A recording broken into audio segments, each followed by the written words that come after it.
Hi, I'm Martha Higdon with Quilting by Martha. Today I'm so excited that we are going to piece a quilt on the long arm. So normally I would piece it on my domestic machine, then bring it over to the long arm and quilt it. But because I have a deadline, today is Thursday and Christmas for our family is this Sunday, I decided to make a quick quilt for Megan. So that's where this video comes in, and I'm so excited. We're going to be doing jelly rolls. So most of us are quilters. We probably know what a jelly roll is. Just in case you don't know what a jelly roll is, a jelly roll, you can buy it in a roll like this. There are 42 pieces that cut at 2.5 inches. So it's already pre-cut for you, so you don't have to cut your fabric. So you're going to save all that work on your hand. Plus, all the fabrics coordinate, so you don't even have to think about it. They're going to coordinate. They're going to go well together. I also have a jelly roll in this that is in a different package, side by side. So that's what a jelly roll is. I don't know if some of you follow country music or hip hop music, but there is an artist out there called Jelly Roll. I love listening to him, so if you get a chance, go ahead and check him out. So I took a jelly roll, and it's going to be a rainbow color. So what I did is I took out the jelly rolls and I started piecing it on my domestic machine just in the order that it was in. And so what I did is I did it at an angle, as you can see here on my domestic machine. So I sewed all 42 strips together at an angle, and then I rolled it back up.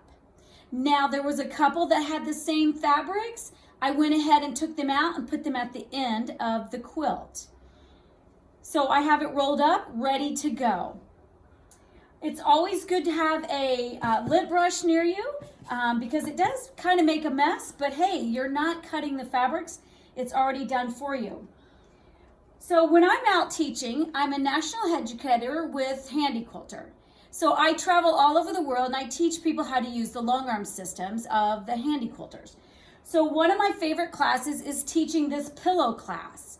So how I teach it is we have jelly rolls and we actually piece it on the long arm, the strips, and then we encase it in the back for a pillow, and then we're going to couch something over it.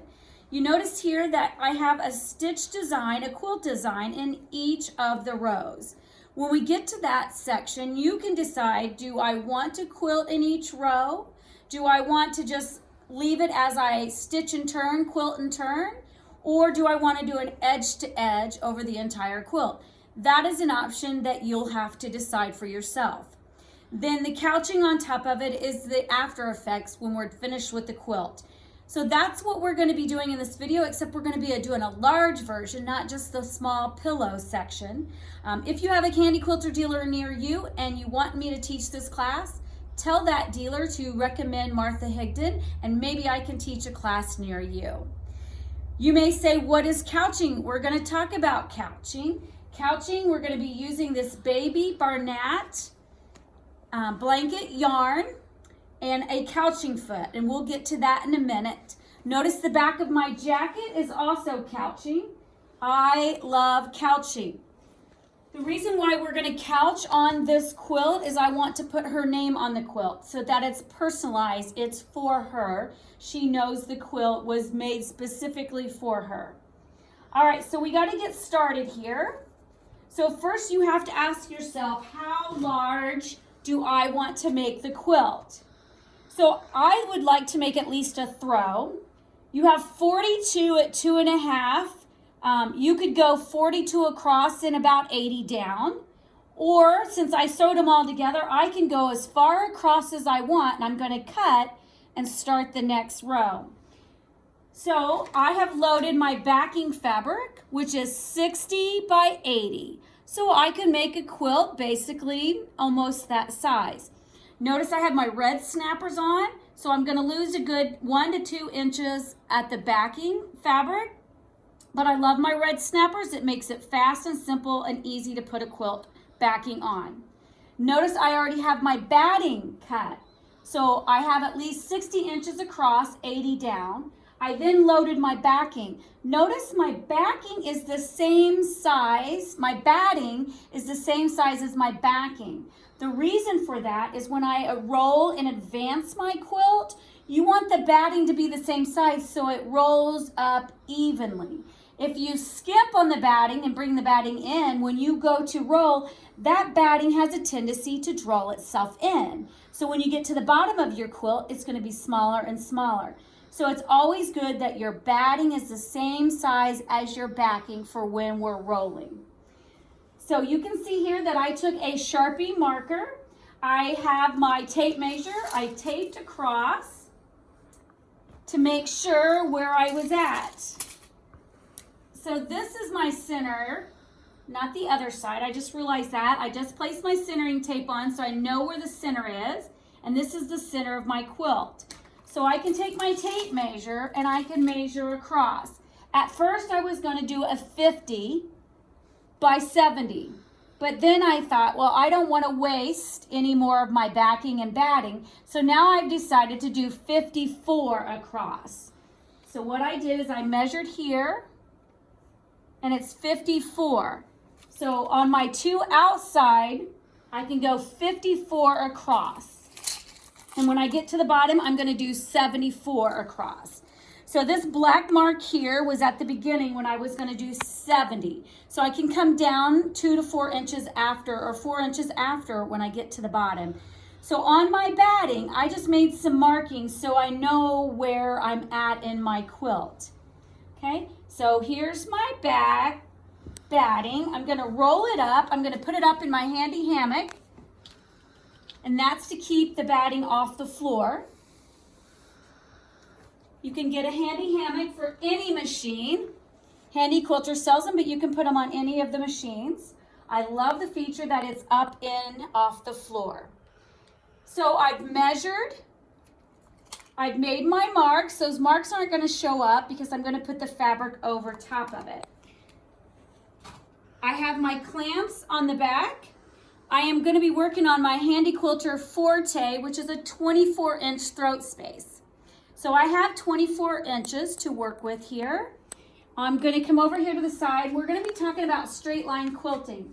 There's a few things that we're going to talk about with straight line quilting. If you do not have the computer, you will get the hold tight clamps. You can get them at your local Handy Quilter dealer, and they're universal. They can fit on any machine. So basically what I'm going to do is I'm going to take this handy clamp and I'm going to place it on the wheel of my machine. If you can see it from this angle, I placed it on the wheel of machine. So when this machine will only go horizontal. If I try to go vertical, it doesn't move. So it will only go horizontal because I'm going to be doing straight line quilting. So if you do not have a computerized or electronic magnetic channel locks, you can use the clamps to keep your straight line. If you have the electromagnetic channel lock, you're just going to click it for horizontal and click, and then each time we do a row, you'll have that. If you have the computerized system, which is Pro Stitcher for the Handy Quilter that I'm working on today, I can take my grid back off. So this is my computer that I'm using. So you notice off to the side at the quick access, I do have a horizontal. So I can click on horizontal and my machine will only go horizontal. I can try to make it go vertical, but it's stuck. It stayed in horizontal so that I can only go straight line across. I can easily take it right back off. Okay, if you don't have it in your quick access, you'll find it under Pro Stitcher Channel Lock over here on horizontal. Okay, so this just makes it easier over here on your quick access. Notice also that I have the Handy Quilter square foot on. So I have the 1/4 inch foot already attached to my machine so that it will help with my 1/4 inch seam when I'm coming across. Now I'm already going to be using a channel lock, but this helps hold the layers of the fabrics down and it keeps a straight line. You also have another option. You could also use your ruler. I'd have to put my ruler base on, and then you can use your ruler to do your straight lines across. It would also hold the fabric down and help you keep the straight line across. So those are some of the features that we'll be using here. I'm gonna put these over here. I'm gonna put my side clamps on. You always wanna have your side clamps on. It helps to keep the puckerings from your backing fabric. You don't want to over tight. You want them to be secure enough. So I'm just gonna put them enough where they're secure. I usually just have mine on the backing fabric, not on the batting, so that I can see that it's pulling tug out so I don't have wrinkles underneath. Okay, so my clamps are on, and notice I still have this much, about a hand extra, that I'm not gonna be hitting my clamps, okay? Now that all the technical stuff is out of the way, we're gonna have so much fun on this jelly roll. To be honest, I could not sleep last night. I was so excited. I couldn't wait to see what this is gonna look like. So you're gonna notice on the very first one, I cut it in half so that we're starting on a half right off the bat. So what I'm gonna do to start us off, I do need a channel lock, which I did not mark as a channel lock, so I can put a channel lock down. I need my straight line to come across. Make sure I'm not tugged on something in the back. Yes, my wires. All righty. So why we want to do a channel lock at the very beginning, or straight line across, is you want to make sure we start off with the straight line across. So I'm going to go needle down, needle up, bring the bobbin thread to the top, and I'm going to make my straight line across. So again, you had those three options you could have used. You could have used the clamp, the horizontal, or the electromagnetic channel lock, or I'm going to use my Pro Stitcher horizontal lock. So I'm just going to go across. I'm actually going to put it in basting stitch to do my channel lock across. It's called a plumb line. And hopefully you can see. Not, let me see if I can turn my lights off here. To turn your lights off, you're going to go to that green sewing machine, and I'm going to turn my lights off. Is that a little bit better? Okay, so again, I'm doing my straight line across. I'm going out to the 54 this time. When I get to the end, I stop and I yank, move my machine. It's still in channel lock, so I can only move it to the left and right and pull up my bobbin thread. My scissors are on my magnetic sleeve on the left-hand side, and I place it back. Left if you're looking at the machine. All right, it's still locked in, so I can take it off a horizontal,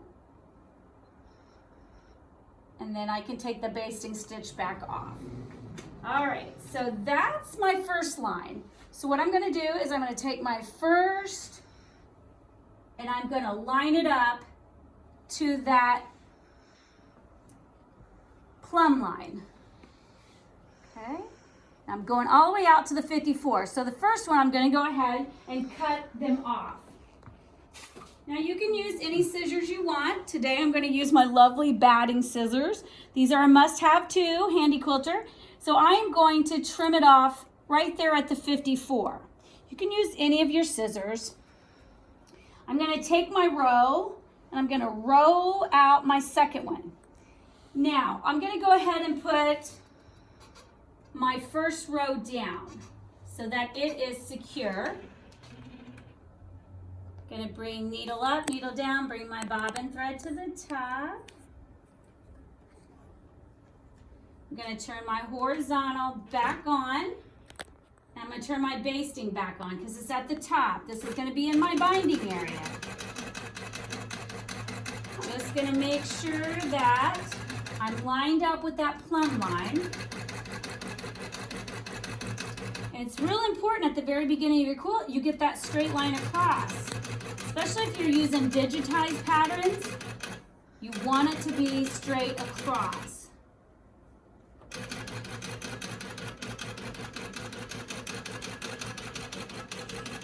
Okay, this is just to secure it into place. Again, I'm going to take my horizontal back off. I'm going to take my basting stitch back off. I'm going to yank my thread, cut it, and trim off the extra threads. Okay. Now I'm ready to go. I'm back to the left-hand side. Now I'm going to take my next row and I'm going to lay it right sides together. Okay. And I'm just going to lay it right on top. So this is a quilt as you go.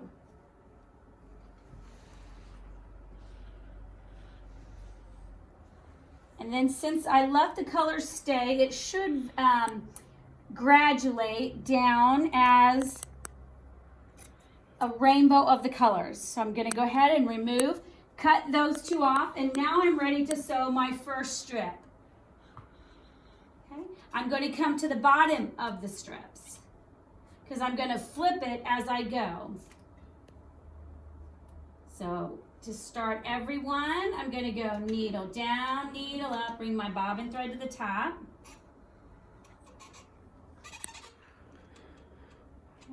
And I'm ready to go back to the bottom.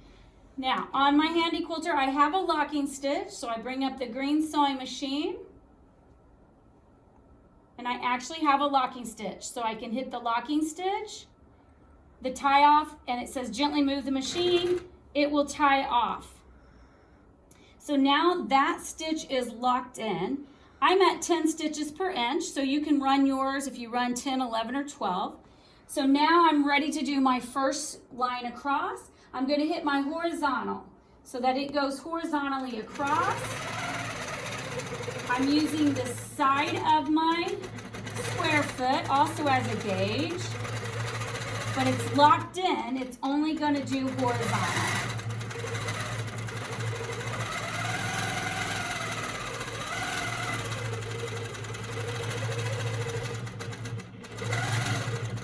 You can go as fast or as slow as you want. Again, I know there's these things called jelly roll race. And it could be a fast process once you get going on it.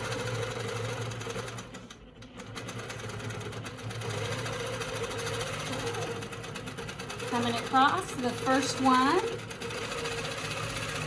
Now I'm going to go off the edge, lock it in, stop it. I'm going to yank my thread. I'm going to go ahead and tie off. Cut my threads. I'm still locked in on horizontal. Cut my threads. Then I can take the horizontal off. Okay. All right, then I'm going to move my machine back over to the left-hand side. And I am going to flip and turn. So this is a quilt as you go. And you're going to use your fingers. You can get out a little mini iron. You can get out your wooden stick. Any little gadget that you have. But you do want to do some type of pressing. If not, they tend to bulge up and it's not very pretty. Now if you're doing an edge to edge over it, that will help bring some of it down.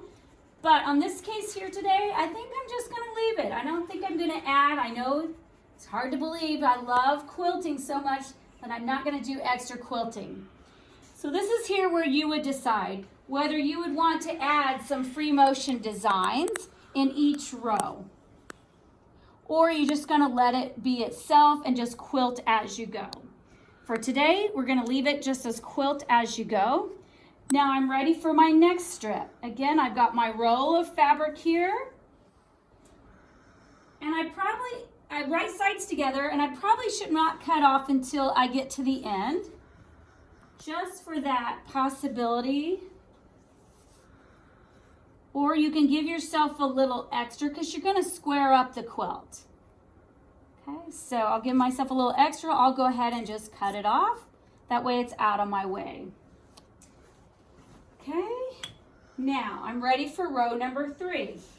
Now, we're going to have quite a few rows. I'm not for sure how many we're going to have, but we had 42 of the strips, but some of them were using 1, 2, or more. So what we're going to do here is I need to trim out my extras, get all my extra threads out of there. Okay, go back here. same thing again. Needle down, needle up, bring the bobbin thread to the top, pull up the bobbin. I can do my locking stitch, move my machine, it locks it into place, or I could manually do it. Now I'm ready to go across again. I turn on my horizontal. Away I go.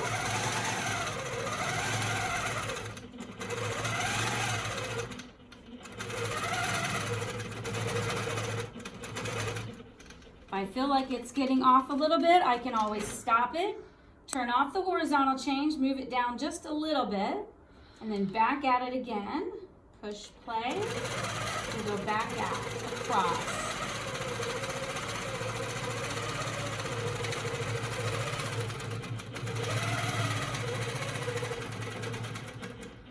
See how that square foot, it's holding the fabrics down, and it's coming right across.